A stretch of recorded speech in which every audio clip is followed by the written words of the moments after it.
네, 오늘 하나님 말씀 요한복음 17장 12절에서 26절까지 요한복음 17장 12절에서 26절까지 말씀 같이 교독하도록 하겠습니다. 제가 한 절 읽고 여러분이 읽고 같이 교독하도록 하겠습니다.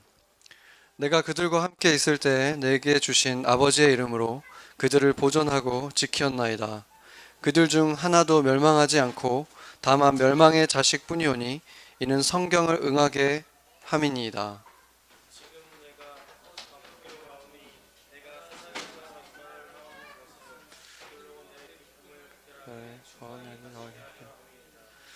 내가 아버지의 말씀을 그들에게 주었사오매 세상이 그들을 미워하였사오니 이는 내가 세상에 속하지 아니함 같이 그들도 세상에 속하지 아니함으로 인함이니이다.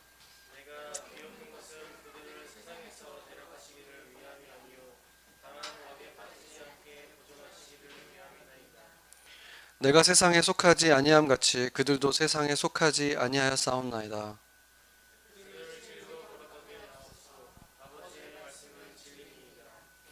아버지께서 나를 세상에 보내신 것 같이 나도 그들을 세상에 보내었고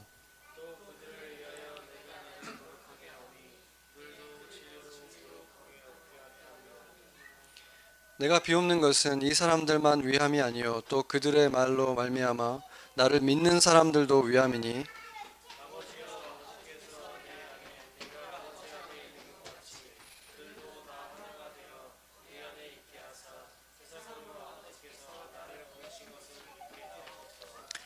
내게 주신 영광을 내가 그들에게 주었사오니 이는 우리가 하나가 된 것 같이 그들도 하나가 되게 하려 함이니이다.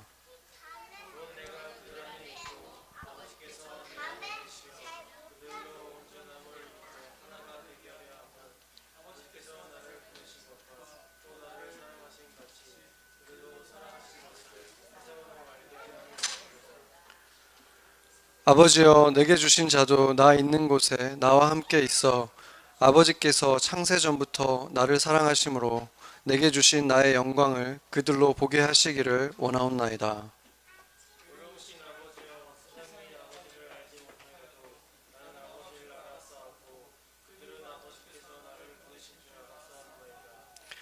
내가 아버지의 이름을 그들에게 알게 하였고 또 알게 하리니 이는 나를 사랑하신 사랑이 그들 안에 있고 나도 그들 안에 있게 하려 함이니이다. 아멘. 네, 먼저 여러분들도 뉴스를 통해서 많이 보셨겠지만 미국 안에는 지금 이 정치적으로 굉장히 큰 혼란이 있어서 나라가 정말로 이 큰 분열을 겪고 있습니다. 그래서 정말 그 국회의사당의 침범도 있었고 또 그것으로 인해서 죽은 사람도 있고 이렇게 그것을 바라보는 눈들도 극명하게 갈라져서 서로를 마치 에너미를 바라보듯이 하는 그런 일들이 계속 이어지고 있는데 우리가 잠깐 침묵으로 기도하면서 이 나라를 생각하고 이 나라가 다시 하나님이 주신 이 은혜 안에서 하나 될 수 있게 해달라는 마음으로 같이 잠시 침묵으로 기도하겠습니다.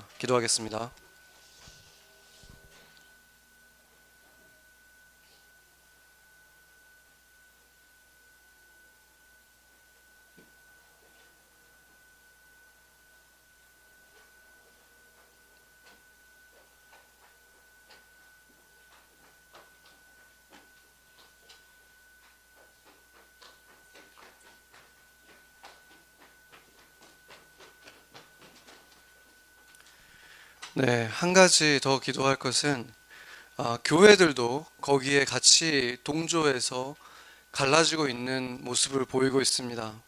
어떠한 교회들은 좌에, 어떠한 교회들은 우에, 마치 교회도 하나의 정치색을 가져야 되는 것처럼 그렇게 여겨지고 있는 한국에서도 미국에서도 그러한 불행한 일들이 일어나고 있습니다. 교회들이 그리스도의 이름 아래에서 하나 되고 서로를 사랑하고 서로의 차이들을 배려하는 그러한 성숙한 모습들이 이 시기가 지났을 때 하나님 안에서 그러한 일들이 일어날 수 있게 해주시고 교회가 사회를 통합시키는 그 힘이 될 수 있게 해달라고 교회들을 미국과 한국의 교회들을 놓고 우리가 다시 한번 침묵으로 기도하도록 하겠습니다. 기도하겠습니다.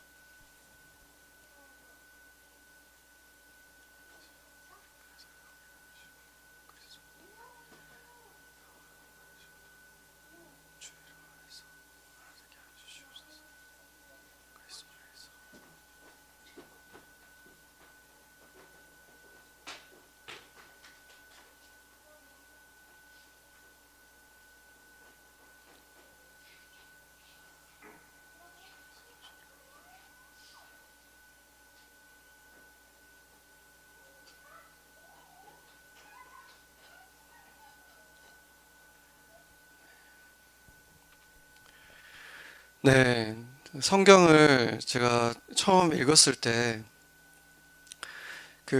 정말 가슴을 따뜻하게 해주는 그 본문들이 특별히 몇 곳이 있었는데, 오늘 우리가 읽었던 본문이 이 요한복음 17장이 예수님이 우리를 위해서 해주신 기도인 거죠. 예수님이 하신 기도 중에서 가장 길게 기록되어 있는 부분이 바로 오늘 우리가 본 본문입니다. 그 장면을 생각해 보면 예수님께서는 이제 곧 제자들을 떠나게 되잖아요. 떠나기 전에 제자들을 이렇게 모아놓고 그들 앞에서 지금 이 기도를 드리신 거예요. 그러니까 예수님이 혼자 기도하신 게 아니라 예수님이 지금 말로써 기도하고 있지만 그 앞에는 지금 손을 모으고 눈을 감고 있는 제자들이 있었다는 것입니다.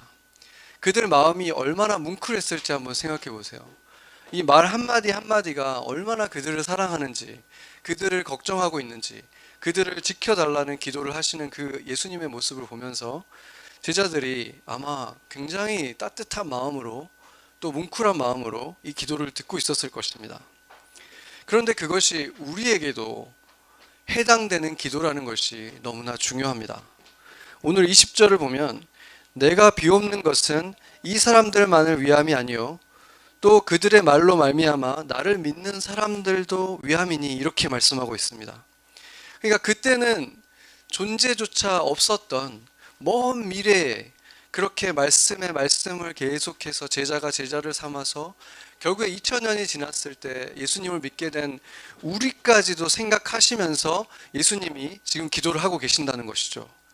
그렇기 때문에 이 기도는 이 세상을 살아갔던 모든 예수 그리스도의 제자들을 위한 기도, 지금 살아가고 있는 제자들을 위한 기도라는 것입니다. 예수님께서 우리를 위해서 이 기도를 직접 해주셨다면 이 기도가 우리가 방해만 하지 않는다면 반드시 이루어질 수밖에 없는 기도라는 거죠. 반드시 일어날 수 있는 하나님의 약속이라는 것입니다. 그리고 예수님께서는 오늘 본문의 시작 속에서 보면은 그 약속의 대상 속에 들어가 있었지만 한때 그 안에 있었는데 스스로 거기서 빠져나가는 바람에 멸망의 자식이 되어버리고만 존재들에 대해서도 말씀을 하십니다. 멸망의 자식이라는 강한 표현을 쓰신 직접적인 대상은 유다였지만 유다만을 말한 것이 아니었습니다. 바울의 제자 중에서도 데마라고 하는 제자가 세상을 사랑해서 바울을 떠났다라고 기록하고 있고, 또 사도 요한에게는 디오드레바라고 하는 제자가 또 사도 요한을 배신하고 떠났다는 기록이 있습니다. 우리가 일전에 상세히 들여다본 것처럼 이 예수님께서 유다를 버린 것이 아니었죠.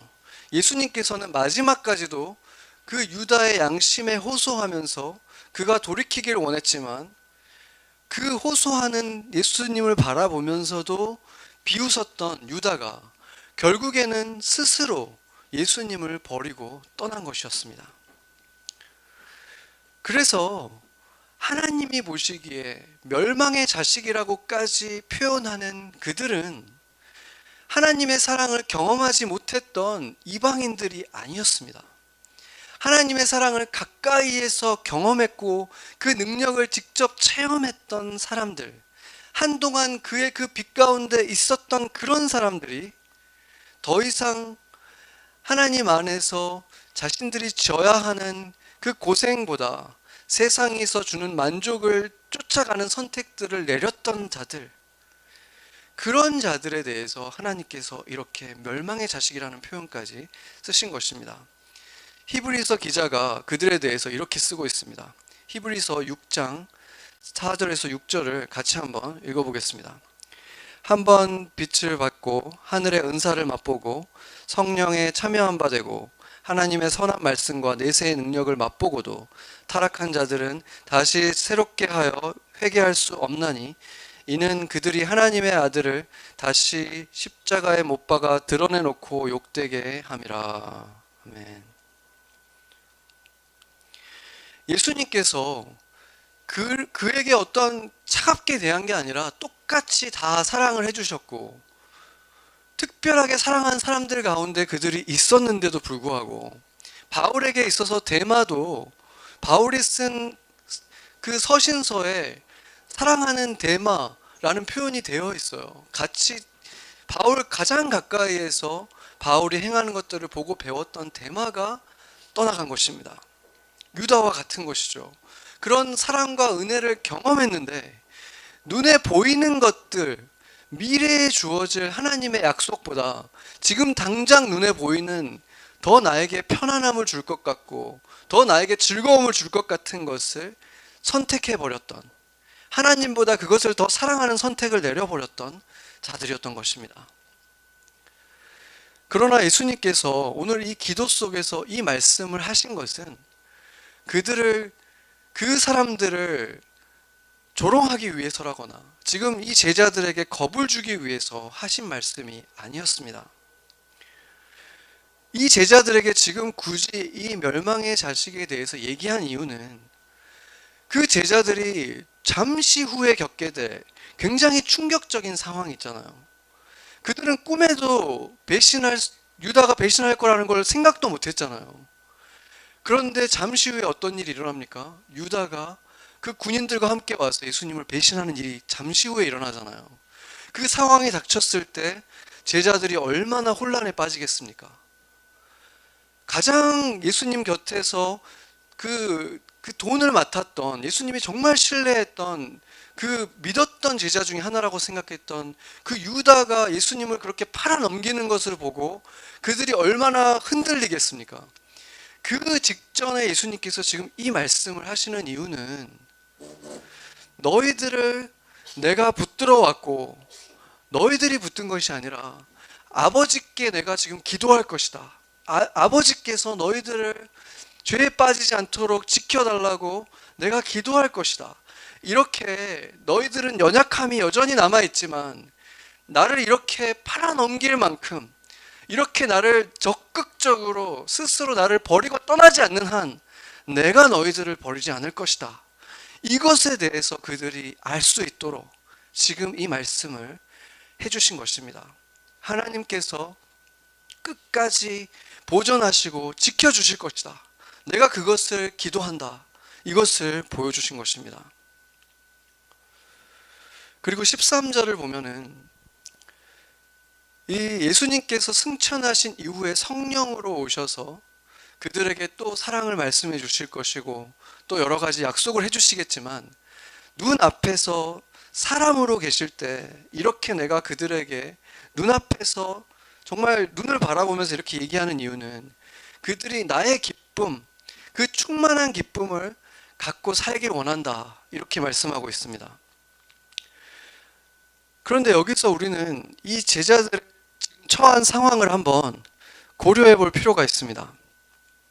이제 어떤 일이 그들에게 발생을 합니까? 잠시 후에 방금 말했던 유다가 배신을 하고 예수님이 끌려가는 일이 발생을 하죠. 그들 인생의 가장 불행한 일이 곧 닥치게 되는 거예요. 거기서 끝이 아니라 가장 처참하게 죄인 취급을 받고 조롱과 모욕을 다 당하신 다음에 그 예수님이 십자가에 죽어 가시는 것을 제자들이 다 봐야 되잖아요. 그것을 다 목격하게 되는 거예요. 얼마나 끔찍한 상황이 지금 그들을 기다리고 있습니까? 그리고 그들 스스로도 이제 붙잡혀 갈까 봐 두려워서 숨어 지내야 되는 일들이 벌어지잖아요. 잘못한 것도 없는데. 그러니까 그들의 입장에서 본다면은 차라리 예수님이 그들을 선택하지 않았다라면 그냥 평범하게 자신의 동네에서 갈릴리에서 여전히 뱃사람으로 그냥 살아갈 그들이었는데, 이 지금 예수님이 선택하신 바람에 이 엄청난 이 소용돌이 안에 들어가서 그들의 삶은 이제 이전으로 돌아갈 수가 없는 엄청난 지금 삶을 살아가게 되는 것이죠. 그런 그들에게 예수님께서 너희들이 내가 누리는 이 온전한 기쁨을 너희가 누리기를 내가 원한다, 이런 말씀을 하고 계시는 것입니다. 그렇다면은 지금 우리가 생각하는 기쁨과 예수님이 말씀하신 이 기쁨은 너무나 다르다는 걸 알 수 있겠죠. 이 제자들의 삶, 지금 당장 닥치는 일에서 끝이 아니라 그들의 삶이 끝날 때까지 그들의 삶에는 세상 사람들이 말하는 기쁨이라든지 세상 사람들이 말하는 평안과는 너무나 다른 모습의 기쁨이고 너무나 다른 모습의 평안이 주어지잖아요. 보통 사람들이 말하는 기쁨은 무엇입니까? 페이첵이 제때 나오고 그게 올라가고 월급이 오른다든지, 아니면 더 좋은 집으로, 더 넓은 집으로 이사를 가거나 더 좋은 차를 갖게 되거나 뭐 더 좋은 것을 갖게 됐을 때, 더 좋은 학교에 합격을 하거나 직장에 또 들어가게 되거나, 이런 일들이 일어났을 때 얻게 되는 걸 우리가 기쁨이라 그러잖아요. 내 생활이 뭔가 조금 더 안락해지고 더 편안해지고 내가 뭔가 가진 게 좀 더 많아지고 경제적으로 풍요로워지고, 그런 것이 우리가 말하는 상식적으로 말하는 기쁨인 거예요. 그게 기쁨의 이유가 되는 것이죠. 그런데 생각을 해보면은 하나님을 믿는 사람이든 믿지 않는 사람이든 어떤 것에 있어서는 그거의 정반대의 길들을 가면서도 그것이 나에게 기쁨이 된다라고 말하는 일들이 세상에는 있습니다. 직장을 다니기 더 먼 곳으로 굳이 이사를 가고 월급이 더 적게 주는 직장으로 옮기기도 하는 그런 결정들을 내리는 일들이 일어나는 거예요. 언제 그런 일이 일어납니까? 부모가 되고 나서 자식들의 교육을 위해서라면, 아이들을 위해서라면 더 낮은 월급을 주더라도 뭔가 그것에 애들에게 도움이 되는 곳으로 옮기거나, 직장을 그만두기도 하고, 심지어 여러 가지 자신들의 생활비를 아껴야 되는 상황으로, 더 힘들어지는 상황으로 그 불편들을 감수하면서까지, 아니면은 할 필요 없었던 부업까지 하면서까지, 네, 들리나요? 부업을 해야 되는 상황으로 가면서까지 집을 이사 가기도 하는 일들, 우리는 그리스도인이든 아니든 흔하게 보게 됩니다. 왜 부모들은 그런 선택을 하게 됩니까? 그것이 그런 편안함을 다 포기할 만큼 가치가 있고, 그것이 가치 있는 일이 나에게 더 큰 기쁨, 더 긴 안목에서의 우리에게 기쁨이 된다는 사실을 우리가 알기 때문에, 그것을 믿기 때문에 그렇게 할 수 있는 것이죠.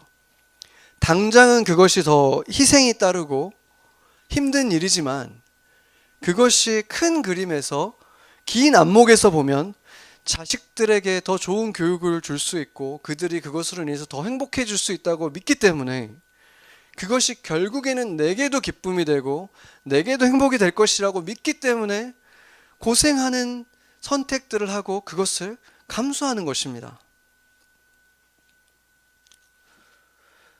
예수님도 곧 닥치게 될 그 십자가와 고난을 피하시지 않고, 아버지께서도 사랑하는 아들의 그 사랑스러운 그 손에 그 거친 그 못이 박히는 것을 보셔야 하는, 그런 고통당하고 조롱당하고 모욕당하는 것을 다 감당하시면서까지 보내신 수 있었던 그 이유가 바로 거기에 있었던 것입니다.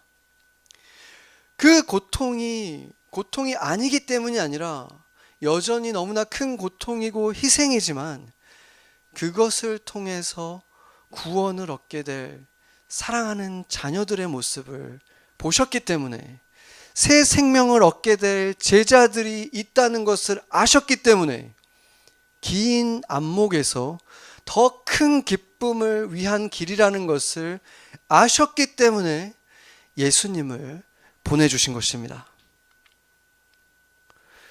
그렇다면은 예수님께서 제자들을 지금 그렇게 그 어려운 길을 가도록 남겨두고 또 세상에 그렇게 보내신 이유도 고난을 겪게 될 것, 그 소용돌이 같은 삶을 살게 될 것을 아시면서도 세상 밖에 안전한 곳으로 그들만의 타운을 만들어서 보호해 주시는 것이 아니라 위험한 세상으로 하나님께서 예수님을 통해서 보내주시는 것도 같은 이유일 수밖에 없는 것입니다.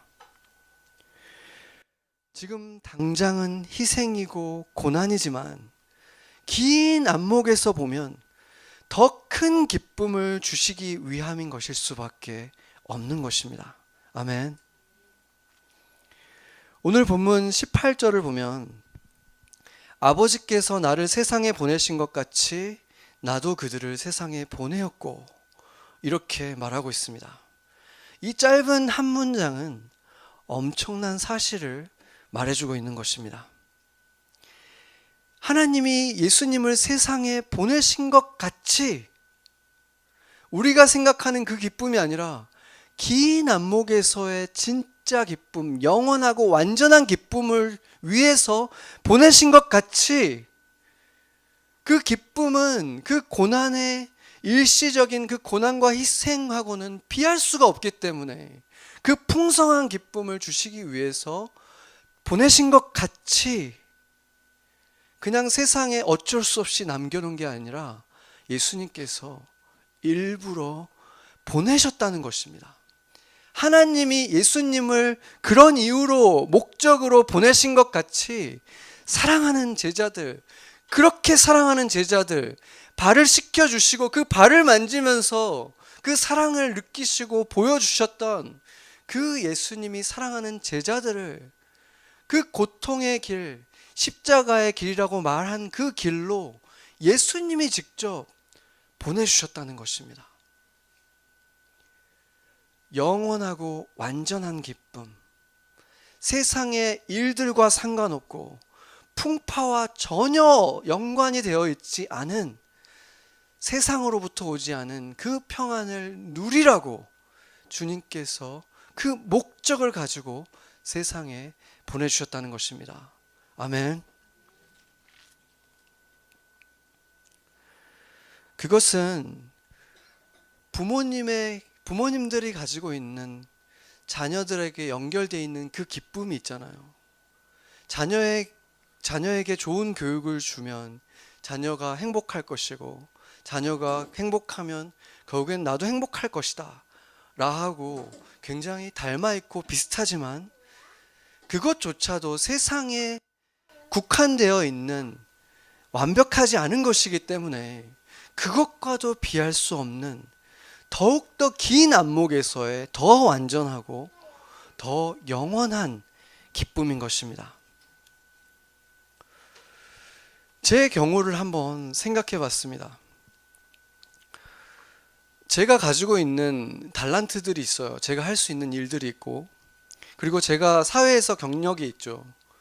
그런 것들, 제가 공부한 것들, 이런 것들을 생각했을 때 제가 가야 하는 세상 사람들에게 내가 이런 달란트가 있고 이런 학교를 나왔고 재능이 이런 게 있는데 나는 어디로 가야 될까요? 물어보면 당연히 가야 되는 길이 있어요.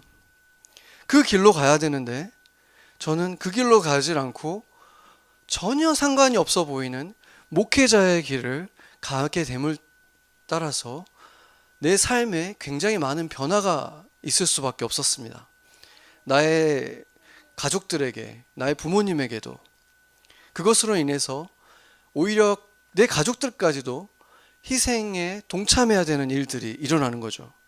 세상의 관점으로 보자면 지금 목회자가 되고 나서 내 소명에 드리는 시간과 에너지와 마음을 쏟는 것을 제가 직장 생활을 10여 년 정도 했을 때 내가 그때 쏟았던 거하고 비교를 해보면은 그때 10년간 쏟았던 거 지금 거의 2년 동안 다 쏟았을 정도로 비교가 될 수 없는 만큼 쏟고 있어요.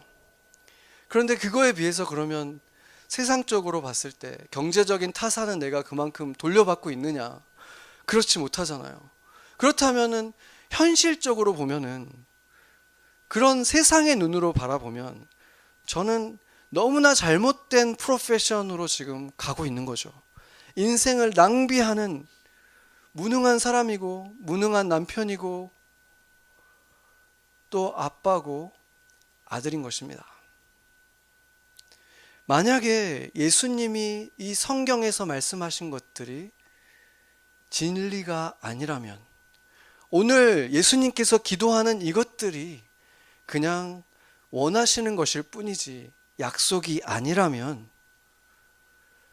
영원하고 온전한 기쁨이라는 것이 진실이 아니라면 저는 어리석은 삶을 살아가는 것이지만, 만약에 이것이 진리고 영원하고 온전한 기쁨이 있고 세상 어떤 것도 줄 수 없는 그 영원으로부터 온 평안이 실제하다면 저는 세상 어떤 길을 가는 사람보다 누구보다 올바른 결정을 내린 것입니다.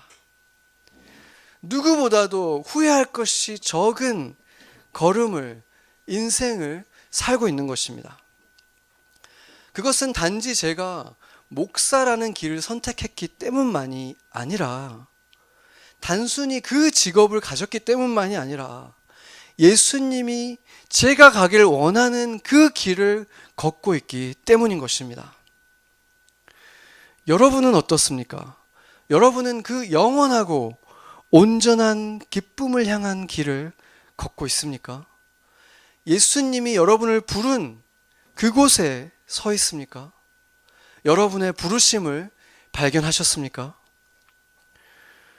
오늘 본문에 예수님의 기도가 단지 그때 같이 손을 모으고 기도했던 제자들 뿐 아니라 그 이후에 그들을 통해서, 말씀을 통해서 믿게 되었던 우리들을 위한 기도이기도 하다면, 여러분들 또한 예수님이 세상에 보낸 제자들인 것이고, 세상에 단지 그냥 남아있는 사람들이 아니라 그 똑같은 목적을 갖고 하나님이 지금 이 2021년에 이 뉴욕에 하나님께서 목적을 가지고 보내주신 사람들이라는 것입니다.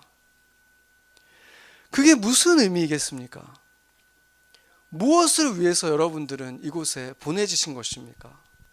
예수님이 이 세상을 살아가실 때, 아니면 예수님이 보내셨던 제자들이 이 세상에 보내졌을 때 그들이 살아가는 목적이 이 세상에서 세상 사람들이 누리고 싶어하는 모든 것들을 다 누리고 화려함을 쫓아가고 편안함을 쫓아가고 안락한 삶을 누리라고 보내셨습니까?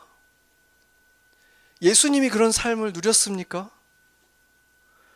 아무리 가난한 나라에서도 결혼을 하고 첫째 아이가 태어나는데 그 첫째 아이를 짐승의 여물통에 뉘일 정도가 되는 경우는 극히 드물지 않겠습니까? 예수님은 일생 동안 화려한 옷 입어본 적 한 번이 없고 화려한 곳에 가본 적이 한 번 있었죠. 정말 화려한 궁전에 가신 적이 있었어요. 헤롯궁에 가셨지만 정말 처참한 사형수로 끌려가셨죠. 예수님이 화려한 걸 구경해 본 거는 그때밖에 없었어요.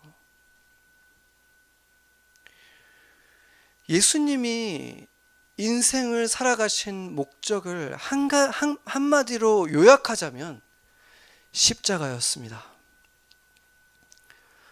중세시대에 그 참수형을 하는 단두대라든지 아니면 또 목을 매서 사형에 처하는 교수형, 그런 것들의 공통점이 무엇입니까? 그 도시의 모든 사람들이 그걸 볼 수 있도록 디스플레이 하면서 잔인하게 그 사람을 사형에 처하는, 그게 공통점이죠. 그리고 십자가도 마찬가지고 그 중에서도 가장 잔인한 방식입니다. 왜냐하면 다른 것들은 거의 얼마 안 돼서 죽게 되지만 십자가는 길게는 며칠 동안도 죽어가는 과정을 사람들이 보게 하기 때문입니다. 뿐만이 아니라 그 자기가 매달려서 죽게 되는 그 나무를 자기가 직접 끌고 가는 거예요. 얼마나 잔인합니까?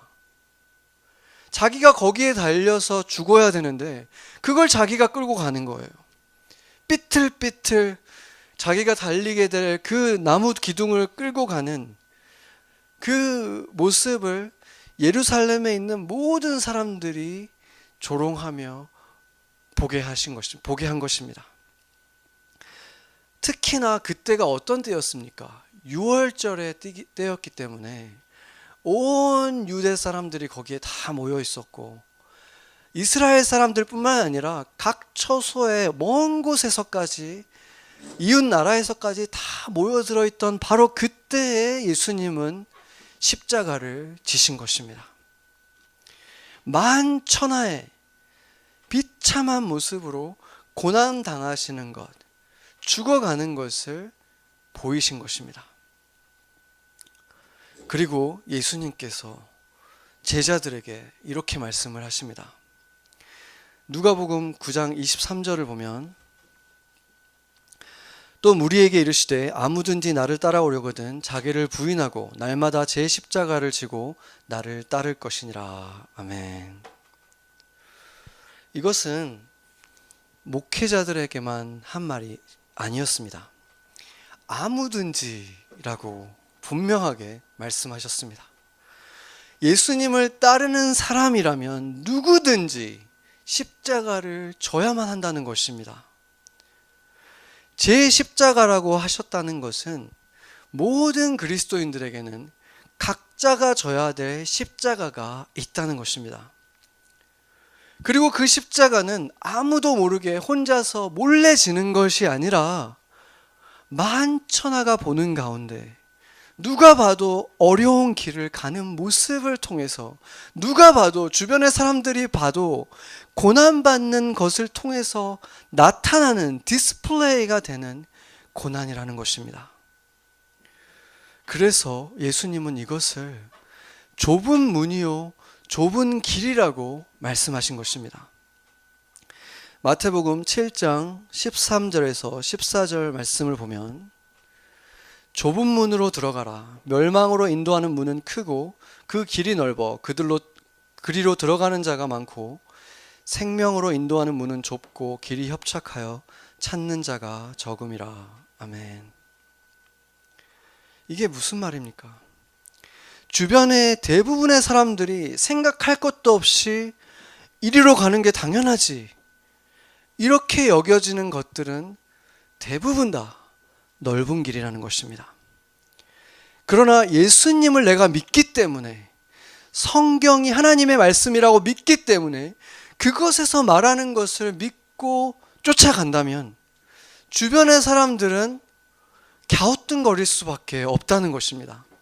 그게 바로 좁은 문이고, 좁은 문을 지나서 또 협착해 보이고 걸을 수 없어 보이는 그 길을 걷는 것을 좁은 길을 걷는 것이라고 말하는 것이고, 그게 바로 우리 각자에게 주어진 십자가의 길인 것입니다.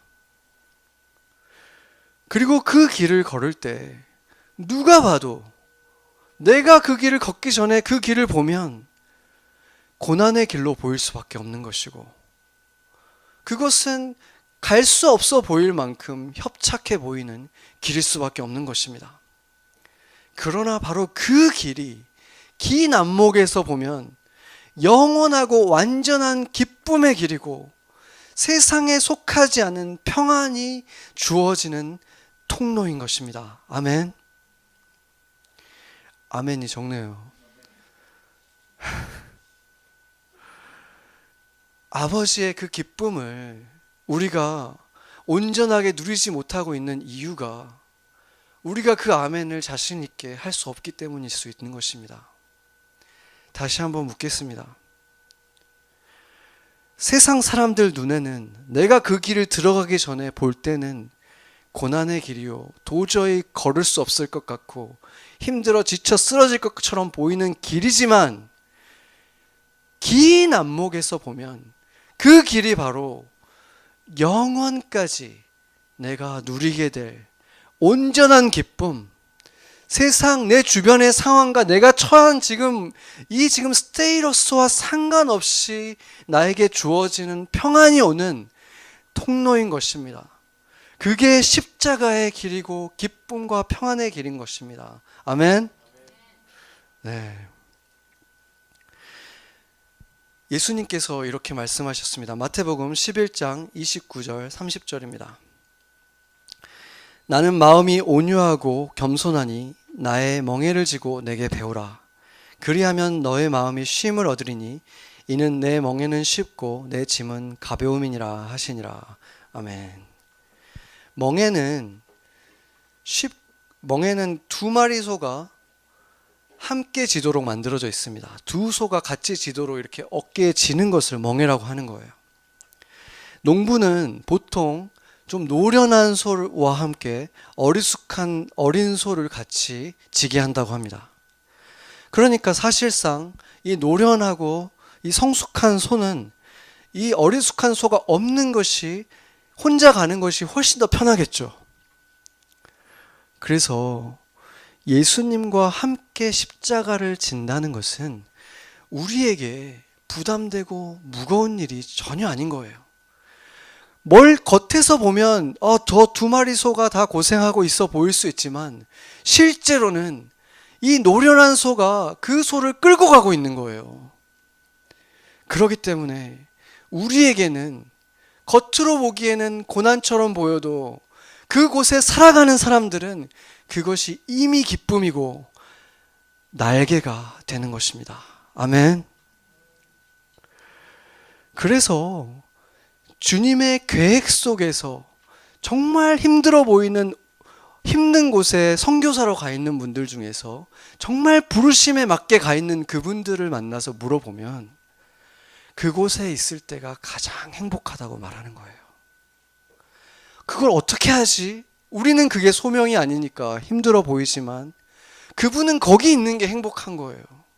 남들이 모르는 기쁨과 평안을 누리시는 거예요. 제가 목회자로 살아가는 것도 마찬가지인 것입니다.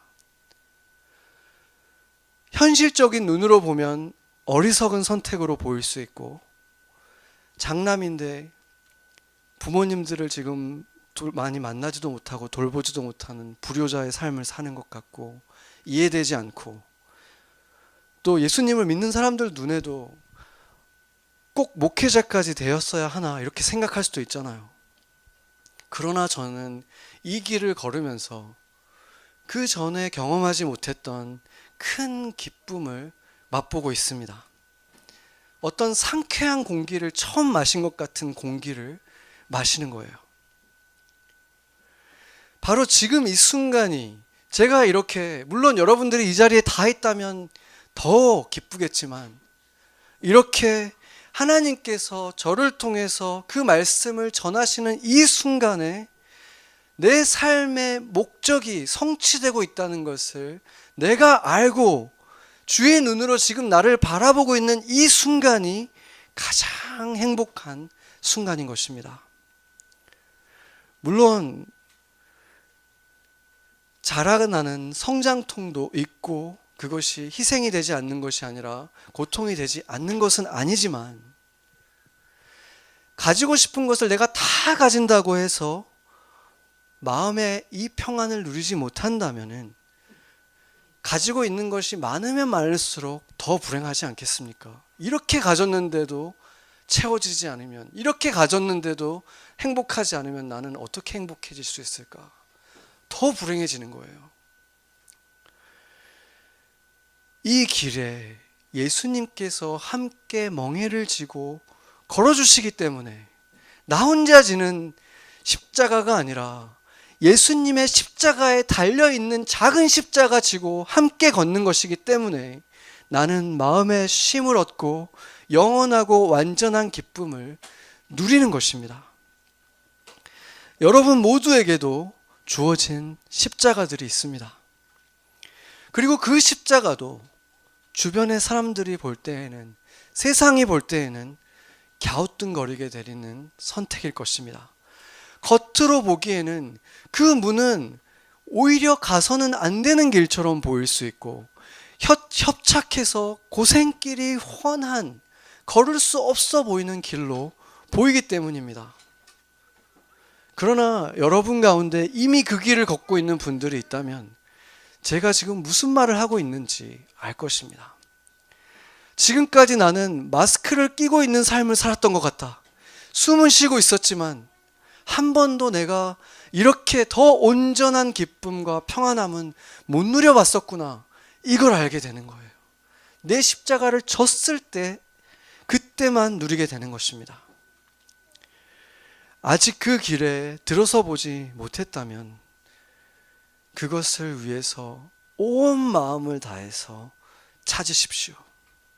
그리고 두드리세요. 그렇다면 주님께서 그것을 찾게 하실 것이고 문을 여실 것입니다.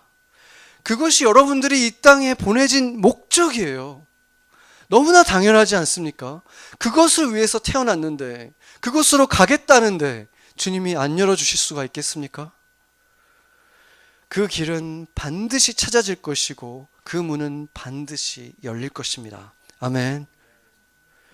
그리고 사람들이 뭐라고 하든지, 심지어 부모님들이나 그리스도인들 친구들까지도 이해하지 못한다고 할지라도 그들의 의견과 상관없이 그곳에 들어갔을 때 여러분들도 진정한 평안과 상쾌함, 그 전에 가졌던 세상 사람들이 부러워하는 직장이나 높은 연봉이나 사람들이 인정해줬던 잠깐 있다가 사라져버리고 누렸다가 한 걸음 더 멀리 가버리는 그 세상이 주는 평안과 기쁨이 아니라 무엇도 주지 못했던 마음의 쉼, 그 기쁨, 나에게 날개가 되어주는 십자가를 얻게 되는 일을 겪을 것입니다.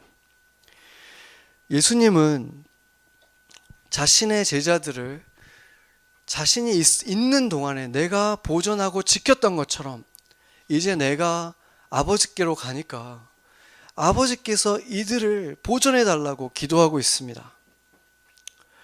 근데 여기에서 우리가 자세히 보면은 보존했다, 지켰다 하는 이 단어들이 우리가 생각하는 것처럼 모든 고통으로부터 보호해 준다라는 의미가 아닙니다.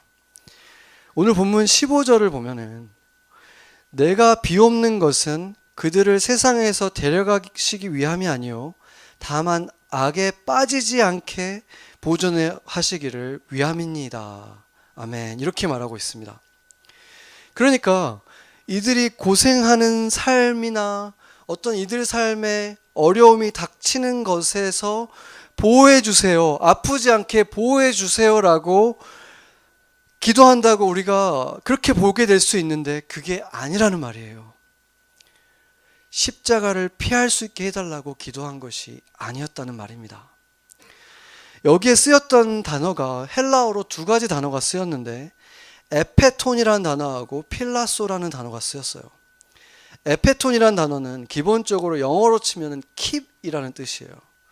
그래서 누구를 보호한다 할 때 누구를 지켜준다 하는 그 의미보다는 너희가 율법을 지키거라 이렇게 말할 때 그 지키다 한 거예요. 예수님께서 지켜라 라는 말을 할 때 이렇게 이 말씀을 쓰셨어요.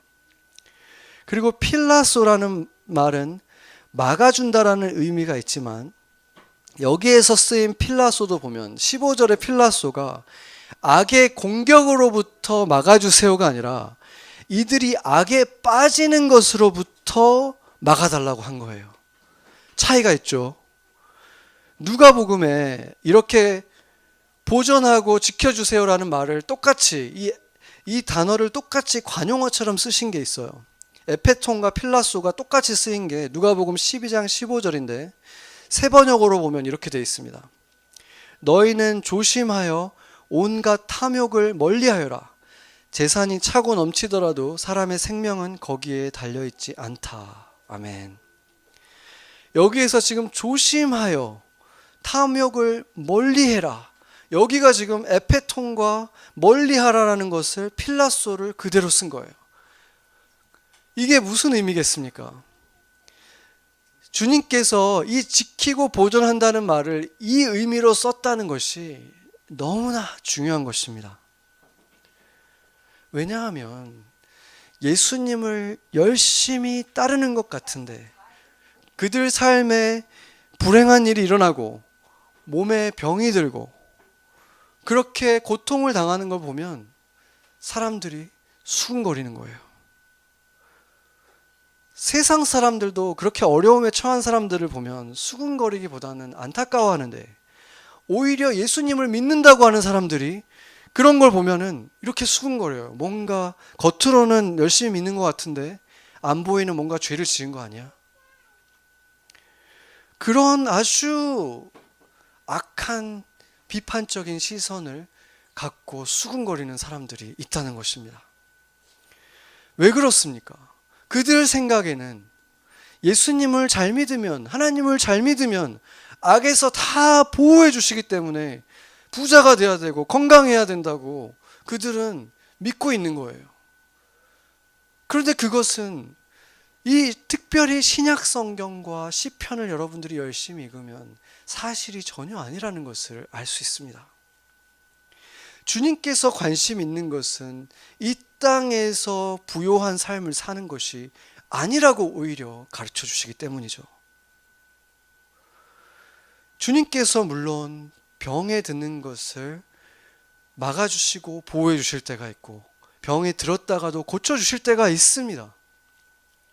그러나 때로는 그 병이 오히려 우리에게 십자가가 될 수도 있다는 것입니다. 사도 바울의 경우가 그랬고 다른 제자들도 그것을 겪었어요. 예수님이 기도하신 것은 지금 모든 고통으로부터의 보호가 아니라 그들이 그 고통을 지나갈 때 자신의 십자가를 지고 걸어갈 때 하나님을 원망하고 자신의 삶을 저주하게 되는 것으로부터 그 악에 빠지는 것으로부터 보호해 주시기를 기도하신 것입니다. 아멘. 그래서 세상 사람들이 볼 때는 저렇게 어떻게 살아가지? 저런 일 있으면 나 같으면 하나님 떠나갈 텐데 하나님께 원망하고 싶을 텐데 그런데도 순간적으로 원망하는 마음이 생겼다가도 말씀을 펴면 예배당에 들어오면 찬양을 하면 나도 모르게 찬양을 하고 있는 거예요. 그리고 그 찬양 속에서 기쁨을 누리는 거예요. 왜 그렇습니까? 내가 지나가는 시련이 주님 안에서 겪는 십자가이기 때문에 그런 것입니다. 아멘. 예수님 안에서 우리가 지나가는 것은 그 고난은 의미 없는 것이 아니라 십자가입니다.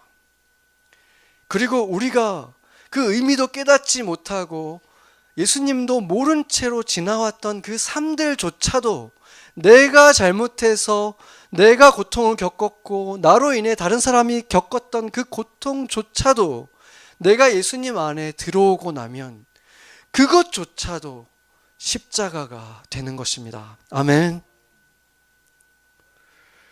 그리고 그 십자가는 예수님과 함께 지는 십자가는 반드시 누군가를 살리는 능력이 있습니다. 단지 내가 고통을 지나감을 통해서 고난이 나를 성숙하게 하는 그것으로 끝나는 것이 아니라 내가 지는 십자가가 예수님과 함께 지는 십자가이기 때문에 내가 지는 십자가 때문에 누군가가 하나님에 대해서 눈을 뜨게 되고 누군가가 마음에 소망이 생기고 예수님에 대한 열정이 살아나고 가슴이 뜨거워지는 일이 나의 그 십자가로 인해서 일어난다는 것입니다. 그러고 나면 이제 우리는 깨닫게 됩니다. 내가 이해할 수는, 완전하게 지금도 이해할 수는 없겠지만 내 삶에 겪었던 모든 고난들, 아픔들, 슬픔들, 그 모든 것들은 예수님이 함께 지어준 나의 십자가라는 사실, 그 십자가 때문에 내가 누군가를 더 공감해 줄 수 있는 사람이 되었고, 그 전에 사랑할 수 없었던 사람들을 더 깊이 사랑할 수 있는 사람이 되었다는 사실을, 그리고 누군가에게 살아갈 이유를 선사해 주고 용기를 불어넣어 주는 치유자가 되어가고 있다는 사실을, 작은 그리스도가 되어가고 있다는 사실을 발견하는 것입니다. 그리고 그것이 바로 우리가 이 땅에 살아가는 목적이라는 것을 깨닫게 되는 것입니다. 아멘. 십자가는 고통이지만 사람을 살리는 고통입니다. 그리고 십자가는 우리에게, 예수님을 따르는 자들에게는 선택사항이 아닙니다. 예수님께서 나를 따르라라고 말씀하기 전에 너희는 제 십자가를 지고 나를 쫓을 것이니라. 십자가를 지는 것이 따르는 것 이전에 있는 것입니다. 그리고 그것은 우리의 선택에 맡기셨습니다. 너희가 나를 믿게 되면 자동으로 십자가 지고 따르게 될 것이다가 아니라, 너희는 날마다 제 십자가를 지고 나를 따를 것이니라. 우리가 결정하게 하신 것입니다. 여러분은 그 십자가를 지고 있습니까?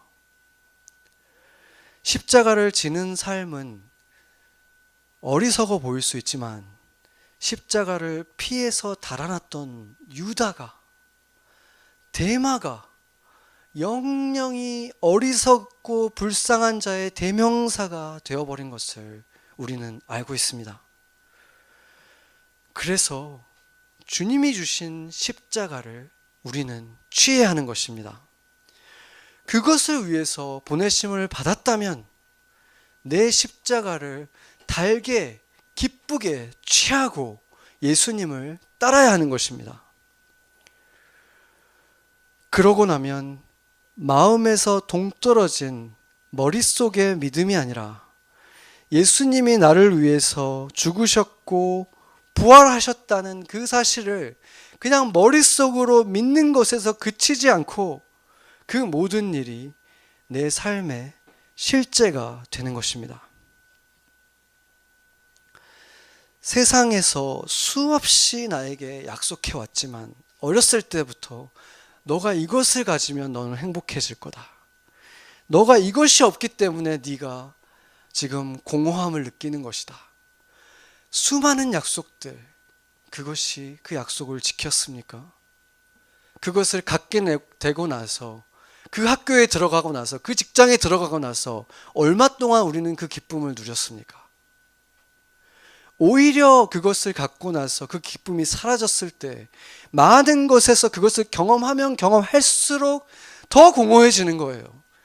그래서 가난한 그 빈궁한 나라에 사는 애들이 아니라, 미국에 있는 사람들을 바라보면서 저기 가면 천국 같고 행복하겠지 하는 그 꿈을 갖고 있는 사람들이 아니라, 미국에 살아가는 애들이 더 소망이 없고 꿈이 없고, 그런 일들을 우리가 보게 되는 것입니다.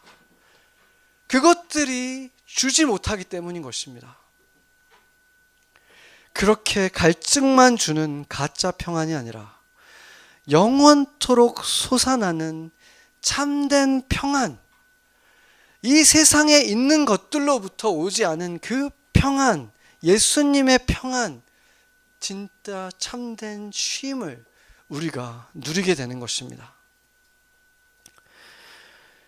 그런데 이 기도를 들었던 그 앞에 제자들은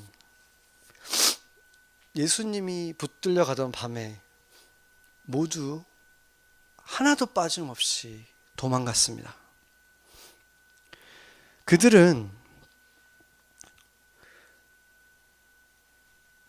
지금 그들을 지켜줄 수 있었던 말씀을 잊어버린 거예요. 말씀을 기억나게 해주시는 성령이 아직 오지 않았기 때문이었습니다. 그러나 지금 우리는 성령이 우리 안에 있다고 우리는 고백하고 있습니다.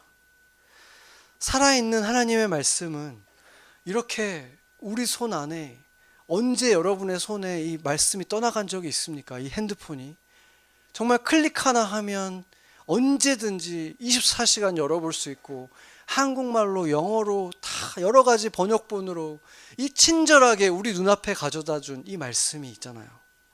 성령님도 있고 말씀도 있는데, 그런데도 우리는 십자가를 거부한 것입니다. 십자가가 두렵게만 보이고 도저히 걸을 수 없는 협착한 길로만 보여서 예수님을 따르는 것을 시작조차 할 수 없다면, 이제 우리가 할 것은 성령에 힘입어서 말씀을 우리의 눈으로, 우리의 가슴으로 가지고 와야 하는 것입니다. 그러고 나면 눈에 보이는 것들을 거둠으로써 영원한 것들을 볼 수 있게 해주시는 것입니다. 그러고 나면 그 좁은 문으로부터 세상에서 본 적이 없는 아름다운 빛이 새어나오고 있다는 사실을 발견하게 되는 것입니다. 며칠만 지나도 잃어버리는 세상이 주는 기쁨이 아니라 두고두고 생각하면 할수록 기쁜 일들을 더 많이 하면서 살아가는 영광스러운 삶을 살게 되는 것입니다. 그 기쁨을 위해서 그 문에 설렘을 가지고 들어갈 수 있게 되는 것입니다. 거짓으로 가득한 이 세상에서 정말 계속해서 유튜브에서, 뉴스들에서, 어디에서든지 거짓을 쏟아내는 이 세상에서 진실을 보기 위해서 아침마다 눈을 씻어내듯 마음을 씻어내기 위해서 말씀을 펼치십시오. 잠들기 전에 잠시라도 주님과 기도하면서 하루를 마무리하세요. 그렇게 영혼에 대해서 내 마음을 이어서 살아가기 위해서 눈이 떠져 있다면 주님 곁에서 지게 될 십자가가 더 이상 무겁게 보이지 않고 부담과 두려움이 아니라, 주님, 내가 여기 있습니다. 주님과 함께 지게 될, 내일 내가 함께 지게 될 그 십자가가 기대됩니다. 기쁨과 설렘으로 밤을 맞을 수 있는 것입니다. 나의 과거와 지금 현재와 미래의 모든 죄를 예수님께서 단번에 십자가에서 해결하셨다는 것이 은혜 받는 그 순간에만이 아니라 내 삶의 실제가 되어서 그 기쁨을 누리는 삶을 살아갈 수 있게 되는 것입니다. 세상 지혜자들이 말해주고 뉴스가 말해주고 어떤 사람의 오피니언이 아니라 성경에서 말해주는 이것이 세상 어떤 것보다도 확실한 진리가 되어서 내 가슴에 분명하게 내 피에 흐르듯이 내 영혼이 그것으로 연결되어 있고 그 영혼을, 삶을 살아간다면 우리는 그 기쁨으로 생각하고 살아갈 수 있다는 것입니다. 지금 세상을 한번 보세요. 이 혼란에 빠져 있는 세상. 돈이 많은 사람은 지금 평안합니까? 권력을 가진 사람은 평안합니까? 누가 자신이 안전하다고, 내 삶은 평안하다고 자랑할 수 있습니까? 나라든 무엇이든 하루아침에 무너질 수 있다는 것이 이처럼 분명하게 나타난 때가 언제 있었습니까? 이 세상에 있는 것들에 내 평안의 근거를 두는 삶은 이렇게 불안해하며 살 수밖에 없는 것입니다. 다음에는 여기에다 마음을 두면 안전하겠지. 다음에는 여기다 두면 안전하겠지. 이 세상에는 참된 평안의 원천은 존재하지 않는 것입니다.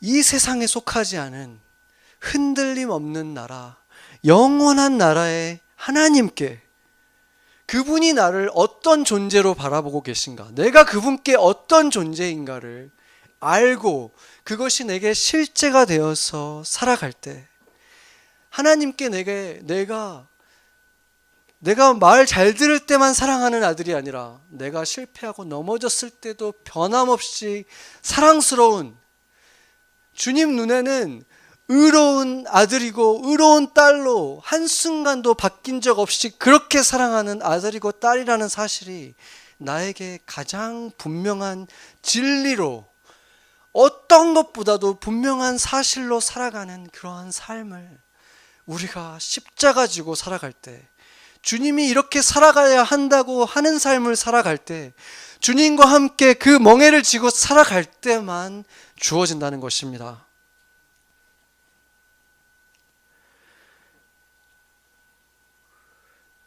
나의 십자가를 지고 예수님을 따르고 예수님과 함께 갈 때, 그때에만 아버지의 눈으로 주님이 나를 지금 어떻게 보고 계시나, 거울을 볼 때 내가 나를 보는 것이 아니라, 내가 누군가를 만나고 내가 무언가를 하고 있을 때 나의 눈으로, 그 사람의 눈으로 나를 보는 것이 아니라 아버지의 눈으로 내가 지금 어떻게 보일까, 그렇게 나를 바라보며 살아갈 수 있는 그 복된 삶을 지금부터 누릴 수 있는 것입니다. 여러분의 십자가는 무엇입니까? 그것을 기쁨으로 달게 지시겠습니까? 같이 기도하시겠습니다. 수고하고 무거운 짐진 자들아, 다 내게로 오라. 내가 너희를 쉬게 하리라. 나는 마음이 온유하고 겸손하니 나의 멍에를 메고 내게 배우라. 그리하면 너희 마음이 쉼을 얻으리니 이는 내 멍에는 쉽고 내 짐은 가벼움이니라 하시니라. 아멘.